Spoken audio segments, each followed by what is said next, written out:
nesta noite. 3:16. Toda a Escritura é inspirada por Deus. Amém? Toda a Escritura é inspirada por Deus e útil para o ensino, para a repreensão, para a correção e para a instrução na justiça.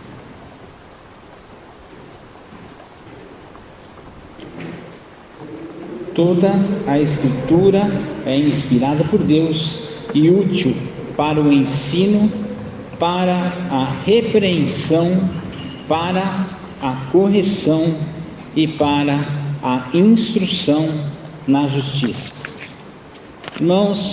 Irmãs, nessa noite, nós temos sempre nos preocupado em conversar nos nossos cultos no mês de outubro, nos temas da Reforma Protestante.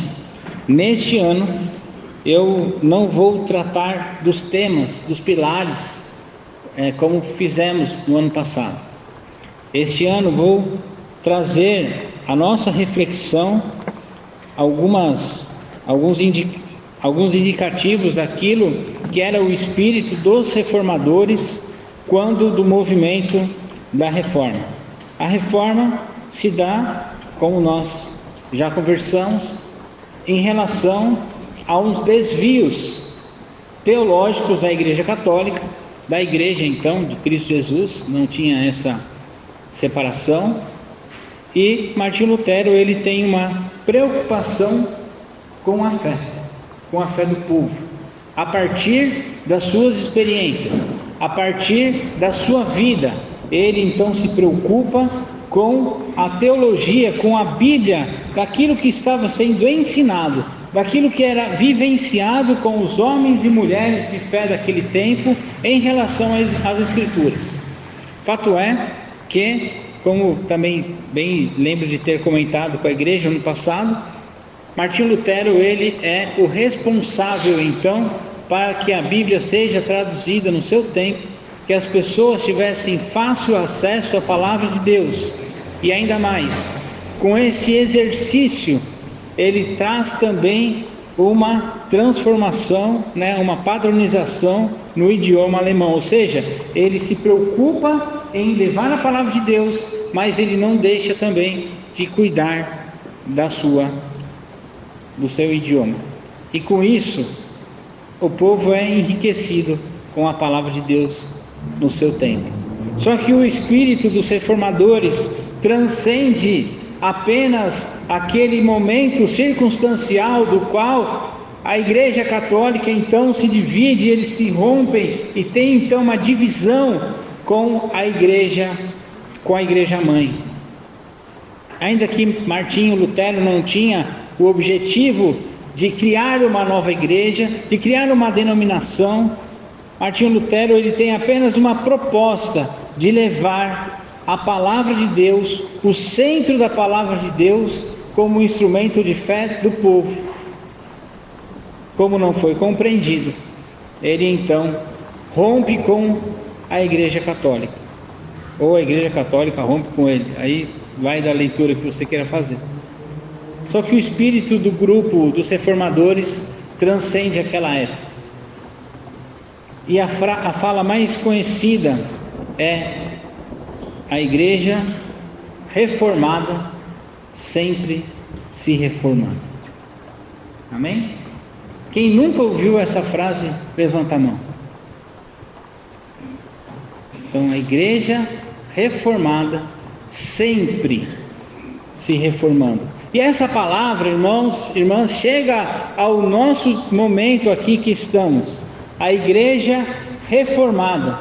Podemos nos apropriar dessa fala e dizer então, Igreja Presbiteriana Independente do Sacomã, que é uma igreja reformada, sempre se reformando. Amém? À luz da palavra de Deus. À luz da palavra de Deus, então, temos conosco essa preocupação de estar sempre reformando. E a minha atenção especial para essa noite seria para olharmos com atenção a nossa vida, olharmos com atenção a nossa fé, como cuidamos da nossa vida cristã, da nossa espiritualidade. Se somos uma igreja reformada, sempre se reformando, precisamos também reformar a nossa fé. E o texto escolhido dessa noite, onde toda a Escritura é inspirada por Deus e ela é útil, me fez refletir com vocês juntos para um retorno da palavra de Deus. E aqui, irmãos, se eu poderia talvez ficar só nesse tópico, e eu ficaria satisfeito se você, no seu coração, saísse nessa noite com essa mensagem, assim como ela primeiramente vem ao encontro do meu coração. Eu tenho certeza que Deus também vai falar com você nessa noite. Nós precisamos ser uma igreja reformada, sempre se reformando a partir da palavra de Deus. Precisamos retornar às Escrituras. Se lá atrás Martinho Lutero teve a responsabilidade, a preocupação, o cuidado com a palavra de Deus, traduzir a palavra para um idioma que fosse conhecido ao seu tempo, porque naquela época era lido a Bíblia apenas pelo padre, e ela era lida de costas para a igreja. Então, dependendo da dicção, já não dava para entender direito. E ela era lida em latim, um idioma pouco conhecido.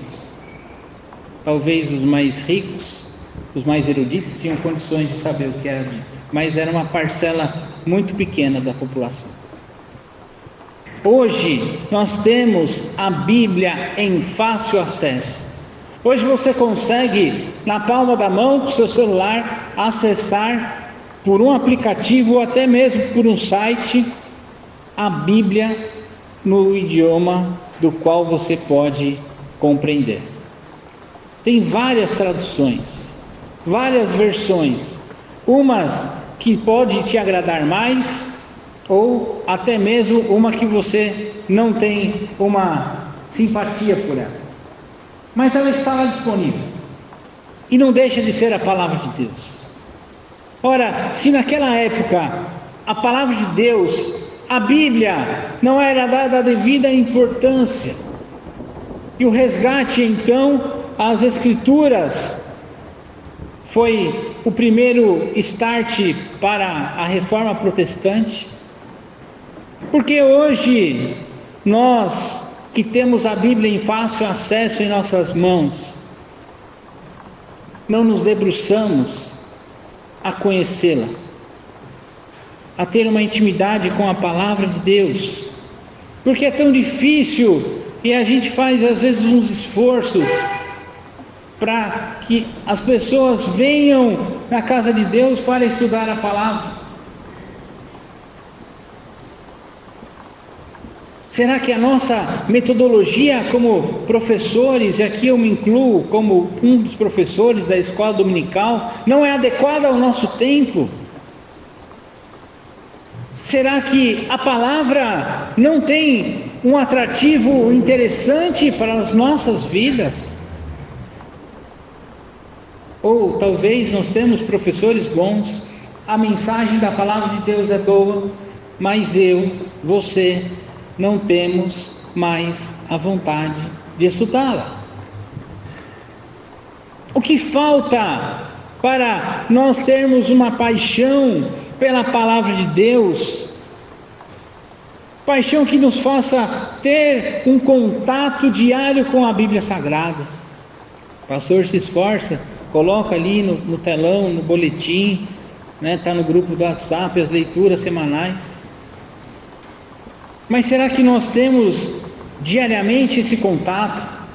E se temos esse contato diariamente, por que não surgem dúvidas daquilo que lemos? Você leu a Bíblia uma semana, não teve uma dúvida.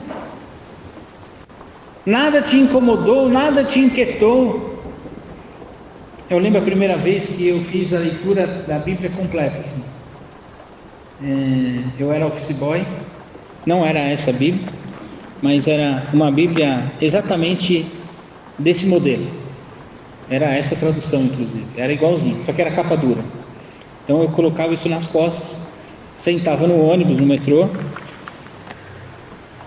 e fazia a leitura bíblica. E várias vezes, várias e várias vezes, eu me deparava com textos que eles me questionavam. Eu ficava assim, ué, mas isso está na Bíblia? Eu marcava, eu escrevia com uma caneta, alguma coisa assim. Minha Bíblia era toda bagunçada assim. E aí chegava no pastor, o pastor às vezes tinha desespero quando ele me vinha com a Bíblia assim, com as notas. E hoje parece que as coisas são tão desinteressantes. Parece que a gente não tem mais esse calor de ter a palavra de Deus como o nosso livro de fé e prática. Isso está na nossa Constituição, faz parte, né? Isso a Bíblia é o nosso livro de fé e prática. Não é um livro qualquer, não é um livro que pode ser interessante. O dia que der você lê. Ela é nosso guia ao nosso tempo, ela é o nosso GPS. A todo lugar que eu vou, que eu não sei o lugar, eu ligo o GPS. E eu tenho a certeza que eu vou chegar. E às vezes até em algum local que eu sei o caminho, mas devido ao trânsito, essas coisas, você ainda quer cortar caminho, o GPS te ajuda. Mas por que a Bíblia não é esse mesmo referencial no nosso dia a dia? Porque muitas das vezes, com sinceridade no nosso coração, tá? Vamos ter assim sinceridade. Por que passamos dias sem ler a Bíblia? É ou não é? Pastor, eu leio a Bíblia todo dia. Dá uma glória a Deus bem alta aí, tá? Porque é difícil. Agora, é difícil também você ficar um dia sem celular. É ou não é? Desespero toma conta. Eu lembro de um dia, acho que foi ano passado, que o WhatsApp ele caiu e ele parou de funcionar. Eu estava trabalhando e eu não dei conta que isso aconteceu. Estava envolto num projeto, e aí na hora do almoço as pessoas comentando e falando, nossa, não sei o que, o WhatsApp caiu, não sei. Eu fiquei pensando, nossa, esse desespero todo é por conta de um aplicativo de mensagens que parou de funcionar por algumas horas. E se de repente essa mesma vontade de ler a Bíblia fosse igual? Nossa, eu fiquei 1 hora sem ler a Bíblia. Tenho que ler alguma coisa de novo. Não é possível que possamos ser tão negligentes com a palavra de Deus. Não é possível que a casa de Deus seja vazia na hora do estudo. Que não tenhamos dúvidas, que não tenhamos inseguranças. Ou então temos muita certeza. E eu mesmo, quando eu leio, às vezes me deparo com inseguranças. Não insegurança da Bíblia, mas aos nossos questionamentos, aos nossos dias. Interrogações que não são respondidas. Quando olhamos uma tragédia como aquela do Rio Grande do Sul e procuramos base para ter uma palavra, para ter uma mensagem. No tempo do Covid, eu não estive aqui com os irmãos. O que a palavra fala nesse momento tão difícil? Fato é que quando nos encontramos com momentos e situações delicadas, olhamos mais com atenção a palavra de Deus. Mas quando esse momento delicado ele passa, parece que também aquela coisa de estar ali também com a palavra de Deus vai passando. Eu digo isso porque nos primeiros meses, ou para não ser injusto, nas primeiras semanas, do Covid, estava todo mundo em casa com medo, e eu fazia live todo dia, e eu fazia entrar, e depois quando as coisas foram abrindo e voltando ao normal, também esse interesse de busca pela palavra de Deus também foi indo aos poucos. Agora, olhar a reforma protestante à luz da palavra de Deus para os nossos dias, entendendo que a palavra de Deus, ela é inspirada por Deus e ela é útil, ou seja, é importante, e devemos dar essa devida importância dessa palavra para nossas vidas. O segundo ponto que eu queria destacar nessa noite é que Cristo, Ele é o centro da nossa fé. E onde eu encontro isso? Na Bíblia. A Bíblia aponta para Cristo na centralidade das Escrituras. No Antigo Testamento apontam para o Messias, para a figura messiânica. E depois o Evangelho ali no centro fala sobre as histórias de Jesus, e depois todas as cartas, os textos que são depois dos Evangelhos apontam também para Jesus. Fato é que Cristo Jesus, Ele é o centro da nossa fé. E o que não pode ser o centro da nossa fé deve ser nada do que afasta a nossa presença com o contato com Cristo Jesus. Nós não devemos buscar a nossa fé senão pela centralidade em Cristo Jesus. Hoje é uma noite de ceia, e a ceia do Senhor, que nós participamos com alegria, ela aponta para nós um lembrete do sacrifício que Jesus fez por nossas vidas. Não é apenas um momento onde nós nos alimentamos, até porque a quantidade é pouca, né? O pão lembra a cada um de nós do corpo de Jesus que foi entregue na cruz por nós, e o sangue simbolizado pelo vinho, pelo cálice que nós bebemos. Jesus se entrega para a remissão dos nossos pecados. Se não conseguimos compreender na ceia a centralidade de Jesus na nossa fé, não conseguiria saber uma forma mais lúdica como essa para apresentar para outras pessoas. E por que não para nós mesmos? A mensagem de Jesus não pode ser resumida nos nossos dias como uma mensagem de uma boa mensagem. E eu falo isso não porque a mensagem não seja boa, mas porque muitas das vezes as pessoas buscam uma mensagem que seja boa, uma mensagem que vai alimentar o meu ego, uma mensagem que vai falar aquilo que eu quero ouvir.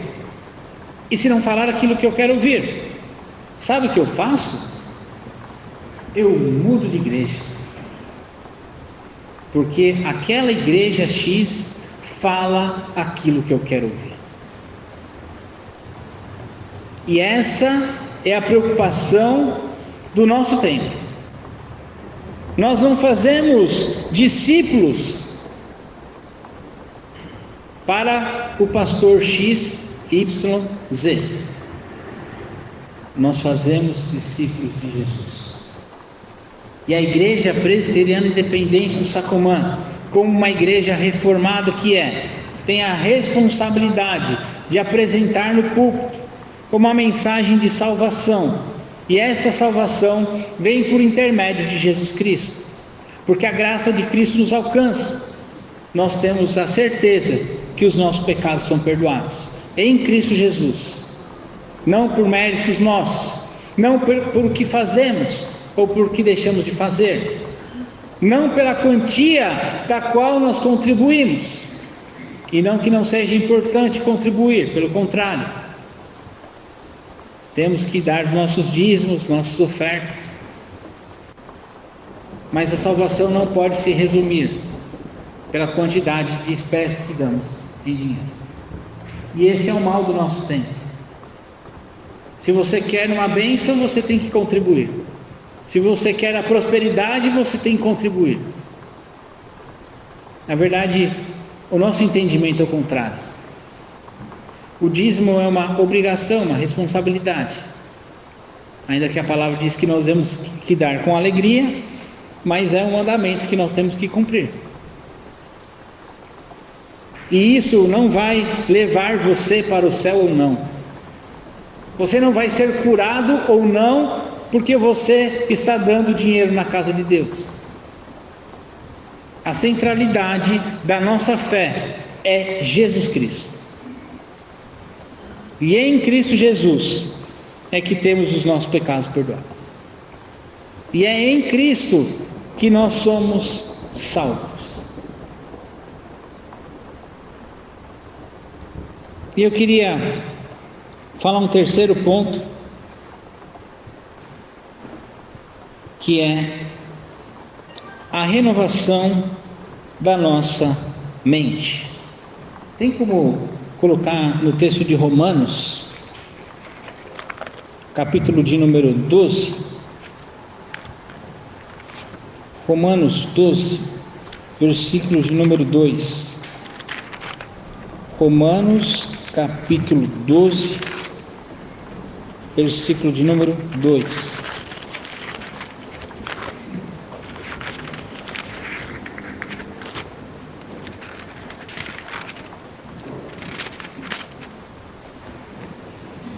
Não se amoldem ao padrão deste mundo, mas transformem-se pela renovação da sua mente. Vou repetir: não se amoldem ao padrão deste mundo, mas transformem-se pela renovação da sua mente, para que sejam capazes de experimentar e comprovar a boa, agradável e perfeita vontade de Deus.